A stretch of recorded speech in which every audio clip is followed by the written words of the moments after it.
Sekarang kita akan membahas tentang integer programming. Jadi, biasanya kita menghitung linear programming sering dapat nilai decision variable yang tidak bulat. Tapi selama ini kita tidak pedulikan karena tujuannya cuma untuk menyelesaikan soal yang diberikan. Tapi kalau di kehidupan nyata, tidak mungkin kita produksi barang jumlahnya tidak bulat. Karena itu harus digunakan integer programming untuk memperoleh solusi yang optimum sekaligus feasible alias memungkinkan. Jadi optimal solution ini hampir selalu lebih kecil dibandingkan sebelum menggunakan integer programming karena kita berkompromi untuk mencari nilai decision variable yang benar-benar bisa diterapkan di dunia nyata. Nah, yang pertama untuk kerjain tentu aja kita mulai dari decision variable dulu. Jadi X1-nya itu adalah jumlah baju wanita dan X2-nya adalah jumlah baju pria. Terus kita tentukan objective function-nya. Di sini baju wanita itu menghasilkan profit sebesar 81.000. Ini tapi kita kita masukkan dalam perhitungan cuma angka depannya aja. Jadi 81 untuk X1 dan untuk baju pria itu profitnya 71.000. Jadi 71 untuk X2. Habis itu kita ke constraint atau batasannya. Di sini itu wanita membutuhkan resource untuk pattern cutting-nya itu 2, sedangkan pria itu 3, dan jumlah resource-nya itu 12. Jadinya si 2x1 ini ditambah 3x2 harus kurang dari sama dengan 12. Lalu untuk saving prosesnya, wanita pakai 6, pria pakai 5. Jadi 6x1 tambah 5x2 harus kurang dari sama dengan 30. Terus non-negativity kayak biasa, cuma formalitasnya di mana kita menyatakan bahwa si x1 dan x2 ini lebih besar dari 0.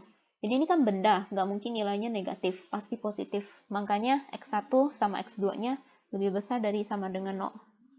Di situ kita mulai hitung dengan cara solver yang udah pernah dibahas di video linear programming. Di sini kalau kita hitung pakai solver itu diperoleh decision variable 3,75 dan 1,5 dengan maksimum profitnya adalah 410,25.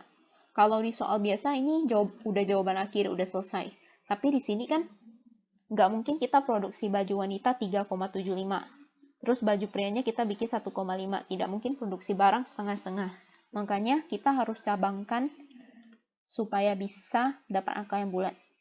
Nah, si 3,75. Ini kan ada 3,75 sama 1,5. Aku pilih yang nilai desimalnya itu lebih besar, 0,75. Makanya si 3,75 ini kan berada di antara 3 dan 4. Jadi kita buat cabang A dan cabang B, di mana nilai X1-nya itu harus lebih besar dari 4 atau lebih kecil dari 3.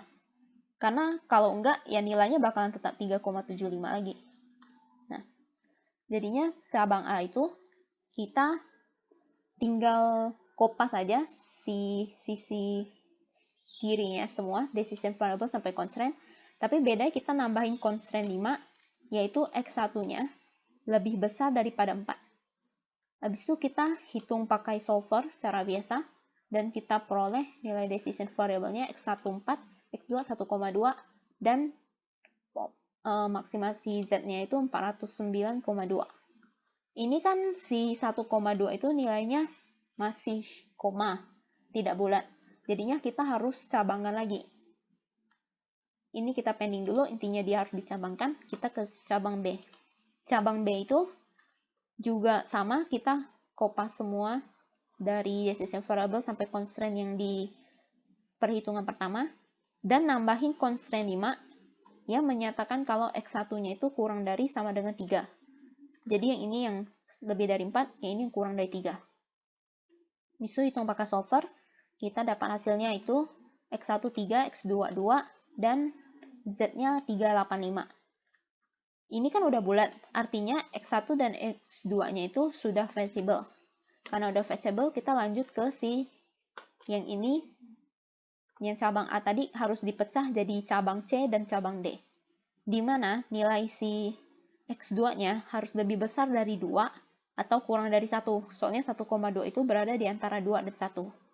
Jadi untuk cabang C kita tinggal kopas ini dari Max Z sampai constraint 5 dari cabang A, dan tambahin constraint 6 yang menyatakan kalau X2-nya itu lebih besar daripada 2.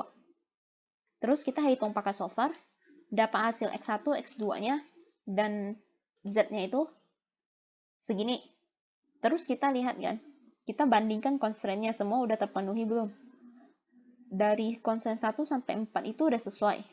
Tapi constraint 5, kita lihat, di sini kan 3,75 lebih besar dari 4. Kan salah, tidak sesuai. Yang ini juga 1,5 dibilang lebih besar dari 2. Artinya, kedua ini tuh dianggap tidak feasible, makanya percabangannya dihentikan. Kalau misalnya kalian hitungnya pakai cara grafik, ini bakalan ada di luar wilayah feasible-nya, feasible area. Makanya percabangan yang di C ini dihentikan. Terus kita ke D. D itu juga sama, kita kopas yang tadi constraint 1 sampai 5-nya dan tambahin constraint 6 yang menyatakan kalau X2-nya itu kurang dari sama dengan 1. Terus dihitung pakai solver, kita dapat hasilnya itu X1-nya 4,167, X2-nya 1, dan profitnya itu segini. Ini kan si X1-nya masih berbentuk koma, makanya harus dicabangkan lagi. 4,1 sekian itu kan di antara 5 dan 4, jadi dibuat jadi cabang E dan cabang F. Nilai yang E ini X1-nya harus lebih besar dari 5, atau X1-nya kurang dari 4. Jadi kita buat cabang E, tinggal kopas lagi constraint 1 sampai 6 dan tambahin constraint 7 yang ini. Kita hitung dapat hasilnya udah bulat kan, X1, X2 sama ini ya.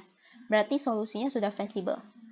Yang F kita hitung juga pakai constraint 1 sampai 6 yang dari cabang D ini, dari cabang D, dan tambahin constraint 7 yang X1 kurang dari sama dengan 4. Dihitung pakai solver, dapat X1-nya 4, X2-nya 1, Z-nya 395, dan sehingga solusi ini bisa dibilang udah feasible.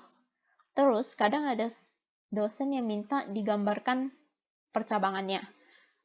Ini aku bikinnya pakai PowerPoint, kalau misalnya mau manual atau pakai aplikasi lain juga terserah. Ini cuma biar gampang dilihat aja. Di sini kan yang tadi perhitungan pertama. Jadi dicabangkan jadi A dan B. Yang B itu udah feasible, jadi kita kasih tulis di sini feasible integer solution. Sedangkan yang A dicabangkan jadi C dan D. Yang C kan tidak memenuhi syarat, jadi berhenti di sini. Sedangkan yang D tidak feasible, jadi kita pecah lagi jadi E dan F. Habis itu pas dihitung, yang E ini udah feasible. Yang F juga udah feasible karena udah bulat. X1, X2-nya udah bulat. Yang feasible semua udah bulat X1, X2. Terus, tujuan kita tadi itu kan maksimasi profit. Namanya maksimasi artinya kita cari yang profitnya paling gede. Ini kan ada 385, 405, sama 395. Yang profitnya paling besar adalah yang cabang E. Makanya, yang cabang E ini kita bilang sebagai optimal solution. Jadi, konklusinya adalah yang menghasilkan Z paling maksimum adalah cabang E, sehingga ditetapkan sebagai optimal solution dengan X1-nya 5, X2-nya 0, dan profit maksimalnya adalah 405. Sekian, terima kasih.